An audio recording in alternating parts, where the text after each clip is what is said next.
আমরা তাদেরকে আশ্রয় প্রশ্রয় দিয়ে যে সেভেন সিস্টার রয়েছে সেটাকে বাংলাদেশ থেকে ভারত থেকে আলাদা করে দিব।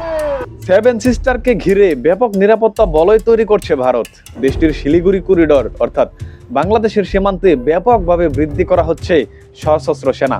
এমনকি মিজোরামের দুর্গম সীমান্তে তৈরি করছে সেনা ঘাঁটি। বাংলাদেশের সীমান্তে মাঝে মাঝেই দেখা যাচ্ছে ভারতীয় উচ্চপদস্থ সেনা কর্মকর্তাদের। বাংলাদেশের শেখ হাসিনা সরকারের পতনের পর থেকেই সেভেন সিস্টার নিয়ে ব্যাপকভাবে চিন্তিত মোদী প্রশাসন।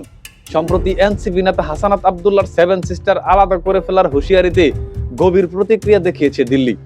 এই সেভেন সিস্টারকে কেন্দ্র করেই বাংলাদেশ ভারতের কূটনৈতিক সম্পর্কে দেখা দিয়েছে অস্থিরতা। এমন উত্তপ্ত পরিস্থিতিতে প্রকাশ্যে এলো বাংলাদেশ সীমান্তে ভারতের সামরিক ঘাঁটি নির্মাণের খবর। ভারতীয় গণমাধ্যম থেকে জানা গেছে, বাংলাদেশ ভারত সীমান্তে রাষ্ট্রীয় বা সন্ত্রাসী যে কোনো হামলা ঠেকাতে মিজোরামে একটি পদাতিক ব্যাটালিয়ন মোতায়েনের পরিকল্পনা হাতে নিয়েছে সরকার। এর প্রেক্ষিতে একের পর এক বৈঠক করে যাচ্ছে ভারতীয় সেনা কর্মকর্তা ও দেশটির বর্ডার গার্ড কর্মকর্তারা। তাছাড়াও ভারতীয় সেনাবাহিনীর পাশাপাশি দেশটির সীমান্তরক্ষী বাহিনীও সীমান্তের প্রতিরক্ষা ব্যবস্থা জোরদারে ব্যাপক প্রস্তুতি হাতে নিয়েছে।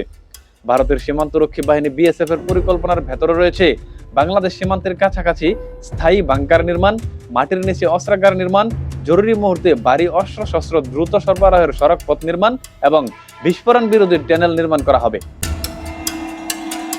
এর আগে সেভেন সিস্টারকে রক্ষা করতে বিহারের কিষানগঞ্জ, পশ্চিমবঙ্গের চুপড়া ও আসামের বামনীতে 3টি কৌশলগত সামরিক ঘাঁটি নির্মাণ করেছে ভারতীয় সেনাবাহিনী।